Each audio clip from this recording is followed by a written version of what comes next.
আমাদের গর্বের এবং আমাদের স্বপ্নের যে মেট্রো রেল উত্তরা দিয়াবাড়ি থেকে মতিঝিলে চলাচল করে, সেটা আজকে বন্ধ।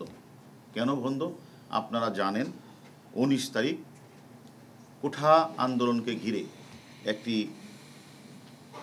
সন্ত্রাসী মহল জামাত বিএনপি যারা এর নেতৃত্ব দিয়ে আপনারা জানেন কাজীপাড়া এবং 10 নম্বর যে স্টেশনে তারা ভাঙচুর করেছে, অগ্নিসংযোগ করেছে।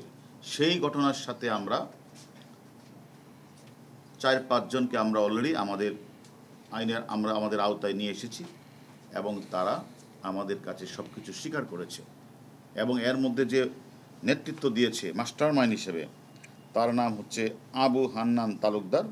তিনি যুগ্ম সাধারণ সম্পাদক কেন্দ্রীয় ছাত্রদল। তাকে আমরা গ্রেপ্তার করার পরে তিনি নিজেই বলেছেন মিরপুরে 10 নম্বরে ছিল এবং তার যে 2 নেতা এবং তার যে ঊর্ধ্বতন যে নেতৃবৃন্দ রয়েছে, সুলতান সালাউদ্দিন টুকু, সাইফুল ইসলাম নীরব, এবং এদের প্রেরণায় সহযোগিতায় এদের কাছ থেকে তারা এগুলি নিয়ে তারা এই জায়গাগুলিতে তারা আগুন লাগিয়েছে। এবং তারা আরও 2 জন নেতার নাম বলেছেন, তারা তাদেরকে প্যাট্রোনাইজ করেছে। এর মধ্যে একজনকে আর আগে আমরা ধরেছি, নাহিদুজ্জামান শ্রাবণকে আমরা আগেই গ্রেপ্তার করেছি। আর তার যে সাধারণ সম্পাদক গণেশ রায় সাহস, তারা মূলত 4-5 জনকে দায়িত্ব দিয়েছিল যে এখানে থেকে তারা যেন ওই অন্যান্যদের সাথে নিয়ে তারা নেতৃত্ব তাদের এই জায়গাগুলিতে যেন আগুন লাগিয়ে যারা যেন ধ্বংস করে ফেলা হয়, যাতে মানুষ যেন তাদের স্বপ্নের যে মেট্রো রেল চড়তে না পারে, বন্ধ হয়ে যায়। সেই ঘটনা থেকে তারা এই কাজটি করেছে। তারা অলরেডি আমাদের কাছে যে গ্রেপ্তার, তার নাম একজন আছে আমনান তালুকদার, যুগ্ম সাধারণ সম্পাদক কেন্দ্রীয় ছাত্রদল, ইমাম আল নাসের, সাধারণ সম্পাদক শহীদুল হক ছাত্রদল, বজলুর রহমান বিজয়, সিনিয়র যুগ্ম সাধারণ সম্পাদক বিজয় 71 ঢাকা বিশ্ববিদ্যালয়, আর ফেরদৌস রোবেল। আমরা জানতাম না যে জাতীয় বিশ্ববিদ্যালয়ে যে ছাত্রদলের কমিটি আছে, সেই কমিটির সে হলো সহসভাপতি।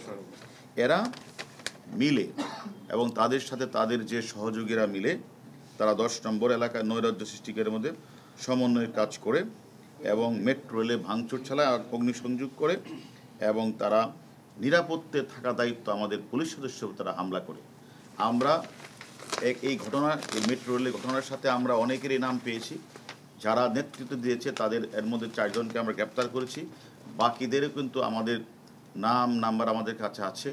তারা কোথায় আছে সেই লক্ষ্যে আমাদের ডিবি টিম তারা কাজ করছে। আমরা মনে করি, আমরা আগেও বলেছি, যারা রাষ্ট্রীয় সম্পদ নষ্ট করে, যারা আমাদের বিভিন্ন ধরনের রাষ্ট্রীয় স্থাপনা আগুন জ্বালিয়েছে, আমাদের পুলিশ সদস্যদেরকে হত্যা করে ঝুলিয়ে রেখেছে, এছাড়া অনেক সাধারণ পাবলিক যারা আসতেছিল তাদেরকে পুলিশ ভেবে নিয়ে টেনে হিঁচড়ে হত্যা করেছে।